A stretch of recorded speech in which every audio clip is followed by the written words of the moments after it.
So Mike's Korean Kitchen here. Today is just a simple, how do you know if you got that perfect mango? So first off, these apple mangoes as they are labeled here is a product of Peru. I still believe the Peruvians don't call these apple mangoes. I'm almost positive of that. If I'm wrong, please leave a message in the comments. So this is a Peruvian mango. The first thing you want to look for when you're getting a mango is that you got at least the 3 colors pretty much. A lot of these for the good mangoes. You want some red in there, some yellow, orange, and green. Not too much green, but just enough to be alright. So that's how you got it. Now, if you look very carefully there, you see it's starting to have some bumps on it a bit. You want to be able to press it. So if you see here, you want to just be able to indent it. I bought this mango February 11th. It is now February 20th. I went and I took it out of the refrigerator last night to try to soften it up there. And really, I recommend getting the hardest kind of mango with the best color when you're there. Because otherwise, you can't really, like, you can determine, like, oh, okay, I gotta eat it. I want this today.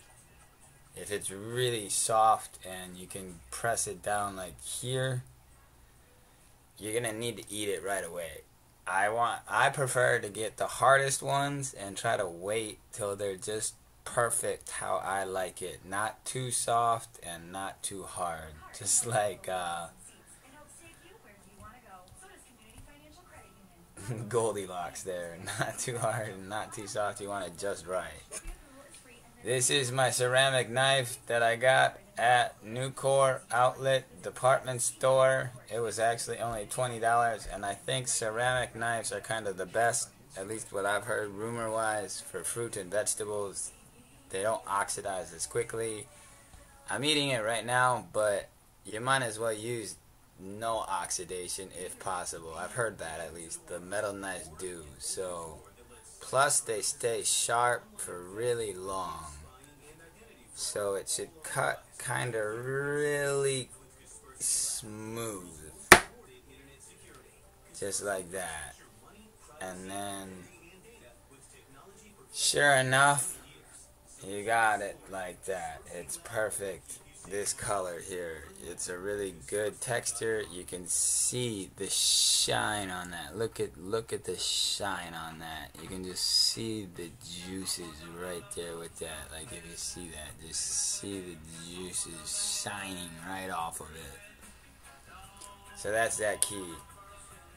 The guy I saw in the one group I'm in there, Masui Space, he cut it kind of funny, I thought. This is really how you need to try to cut it. If you don't know, a lot of people do, and they're like, Mike, you spent too much time on this. But I didn't see the guy in the group, like he cut it funny, it looked. But this is really the best way, I think, to get as much of this mango as you can.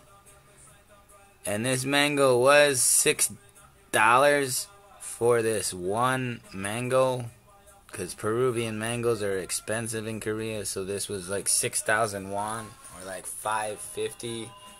So you want to cut it all vertically, and then horizontally, or horizontally and then vertically, however you want to do that. But here, just push it nice and clean. Don't pierce the skin, and just go straight across. Then of course don't stab through it and cut your hand open and start bleeding all over the place.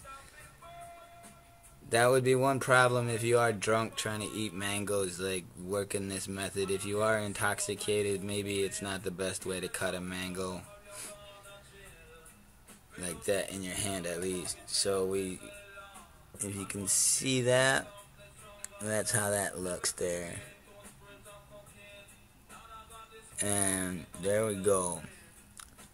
So then you can just, that's when you know if it's too ripe or not ripe. I mean, if it's too hard, the skin's not flexible. So it is good to get it at room temperature so you can get this.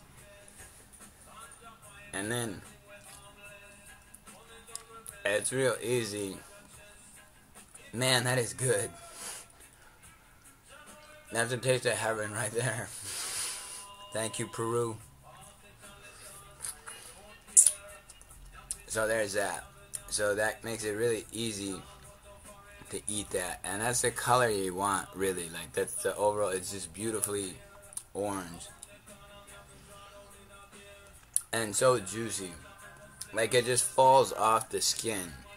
And that's why you want to wait till you can kind of feel that pressure like we have in there. Like, you can feel, like, you see that?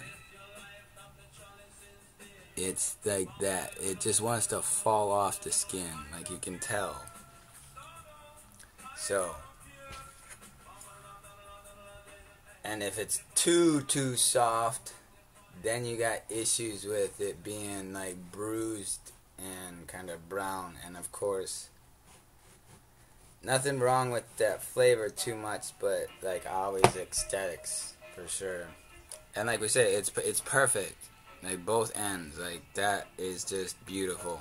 It's like got that light, dark, like light on the outside, dark in the center right there, and just dripping with juice. And that sheen, you can just get that sheen right there. It's so beautiful. Right there, that nice juicy look. And then again, the same thing, you just go across and it should just sink right into that flesh. And that's how you know it's like that perfect. You got it right at that perfect time. If it's still a little hard, it does still taste good. It like is still delicious, but like this is the peakness. So I got it when it was really hard, like no denting. You couldn't press it in when it was really hard on February 11th, and now it's the 20th, so 9 days there. And just do that. It goes right in and slice it across like that. Slice it again. Slice it again. And I make about, let's see, 1, 2, 3, 4, 5, 6 to 7 cuts. This size of a mango is nice and good. Like I said, magic. Voila. Look at that. It's a magical fruit. And again, it just falls right off, and it's at that perfect ripeness because there's no aftertaste. Those yellow Thai mangoes and Philippine mangoes, there's this aftertaste that just comes with it that I really don't like too much. Like, I'll try and eat one sometime and do a review of that because we got none on Mike's Korean Kitchen. And that's what I do, is just slice that part because it's $6. We want everything for sure. If you're loaded and whatnot. Plus, this is the good, juicy, fruity part of the pit. Whereas New Zealanders like to call it the pip. I call it the seed or the pit.